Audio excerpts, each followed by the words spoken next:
Good morning student. अब class 8 हम लोग प्रीवियस क्लास में क्या किए थे, 17 तक कर लिए थे।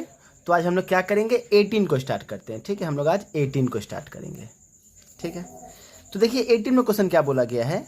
N alloy contains 40% copper, 32% nickel and rest zinc. Find the mass of zinc in 1 kg of the alloy. सबसे पहली बात, क्वेश्चन क्या बोला गया है, एलॉय में धातु हो गया, उस धातु में आपका 40% कॉपर है, 32% निकेल है, अब बाद बाकी क्या है आपका जिंक है। Find the mass of zinc, यानी कितना मास है हमको जिंक का वो निकालना है इन 1 kg ऑफ द एलॉय। चलिए इसको हम देखते हैं, सॉल्व करेंगे हम लोग इस मैथ को। ठीक है, सबसे पहली बात हम लोग को ध्यान देने वाला बात है इसमें कि 18 नंबर मैथ में कि हमको टोटल कितना है ये पता नहीं, तो लेट कर लेते हैं। Let be the total alloy contents, तो टोटल को क्या मान लेते हैं हम लोग 100%। लेट कर लिए। ठीक है, अब इसमें देखो कॉपर कितना है, कॉपर कितना है 40% है, कोई दिक्कत नहीं। फिर इसमें निकेल कितना है, निकेल इसमें 32% है। तो अब हमको निकालना है क्या, जिंक। तो भाई जिंक क्या होगा, यहाँ पर लिख सकते हैं मास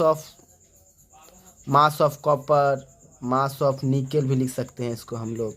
इस प्रकार से मास ऑफ हम लोग जिंक की बात करते हैं। तो जिंक में क्या बोला, रेस्ट, यानी पूरा में से इन दोनों को माइनस करना होगा। तो क्या होगा 100% माइनस 40% प्लस 32%। तो क्या हो गया 100% माइनस कितना हो गया 72%। आंसर क्या आ गया 28%, ये निकल गया। लेकिन मुझको पूछा गया 1 kg में, चलिए 1 kg में निकाल लेते हैं। तो क्या लिखेंगे, mass of zinc in 1 kg। 1 kg में क्या होगा देख लेते ध्यान से। तो 28% है, हमको तो kg में चेंज करना है, तो 1000 से क्या करेंगे मल्टीप्लाई करेंगे तब तो ये ग्राम में चेंज होगा। ठीक है, तो 28/100 इंटू क्या हो गया 1000, इतना ग्राम हो गया, क्योंकि 1 kg में होता है 1000 ग्राम। ठीक है, तो 2 0 कट गया, आंसर क्या आ गया 280 ग्राम हो गया आपका आंसर, कोई दिक्कत नहीं। इसी प्रकार से हम लोग चलते हैं अब 19 नंबर मैथ में।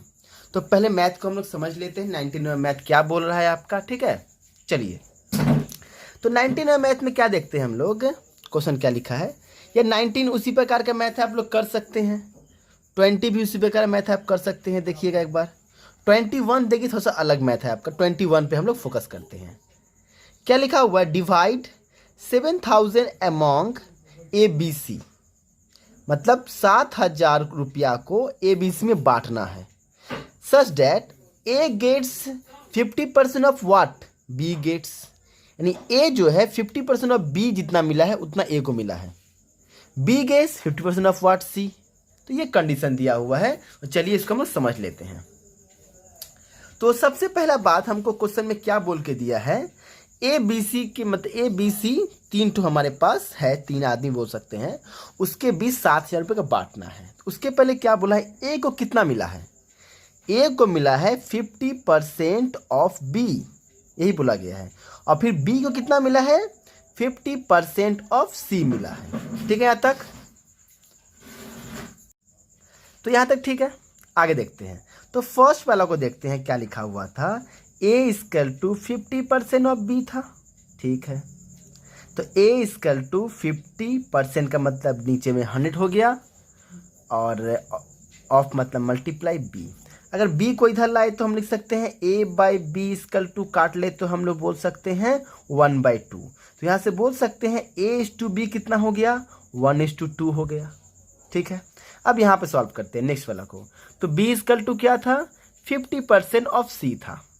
ठीक है यहाँ तक ठीक है, तो B equal to same 50/100 into C।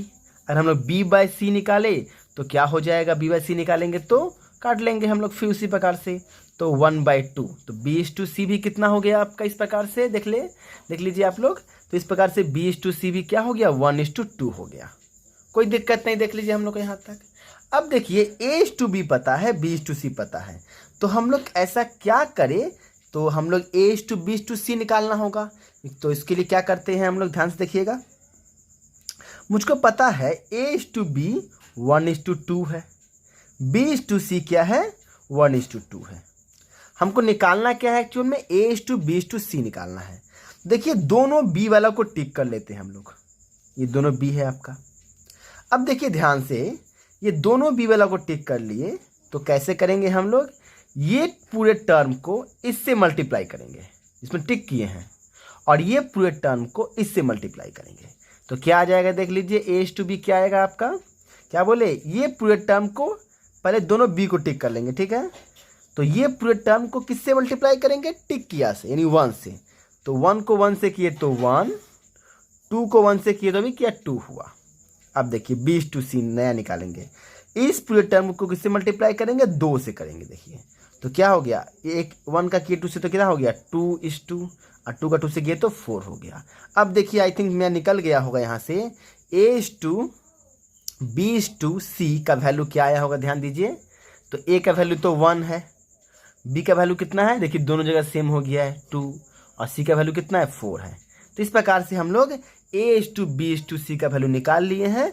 अब हम लोग सबका शेयर भी निकाल सकते हैं, ठीक है। देखिए कैसे करते हैं इसके बाद, चलिए तो हम लोग फिर से लिख दें आपको यहाँ पे समझने के लिए। A:B:C इसका टू हम लोग निकाल चुके हैं 1:2:4, ठीक है। तो सबसे पहले क्या निकालेंगे, शेयर ऑफ A। तो कैसे निकालेंगे ध्यान दीजिए, A का पर यहाँ पे ये कितना है, A कितना है 1 लिख लिए, बाय तीनों का सम करते हैं ना, सम कितना हो गया 4 2 6 1 7 आई इंटू टोटल कितना था आपका 7000। तो काट लिए तो कितना हो गया 1000। तो A का शेयर कितना हो गया 1000 रुपीज़, कोई दिक्कत नहीं यहाँ तक। इसी प्रकार से हम लोग शेयर ऑफ B निकाल लेते हैं, शेयर ऑफ B निकालते हैं हम लोग। तो शेयर ऑफ B कैसे निकाल सकते हैं, देखिए B का शेयर कितना है 2 है, 2/7 इंटू क्या होगा 7000। तो काट लिए कितना हुआ, सॉरी हाँ ठीक है, काट लिए तो कितना हो गया 1000 हुआ, आंसर कितना आ गया 2000 रुपीज़ हो गया इसका आंसर। इसी प्रकार से हम लोग क्या कर सकते हैं, शेयर ऑफ C निकाल सकते हैं हम लोग।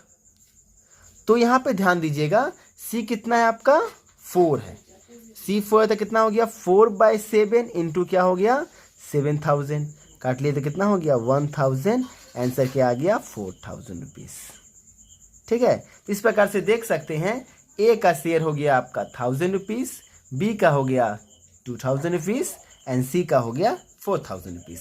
यही आपका तीनों क्या है आंसर है।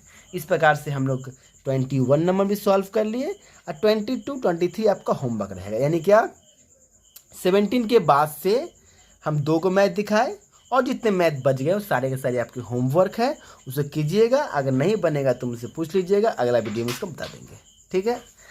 आज के हम लोग क्लास में इसको यहीं पे स्टॉप करते हैं।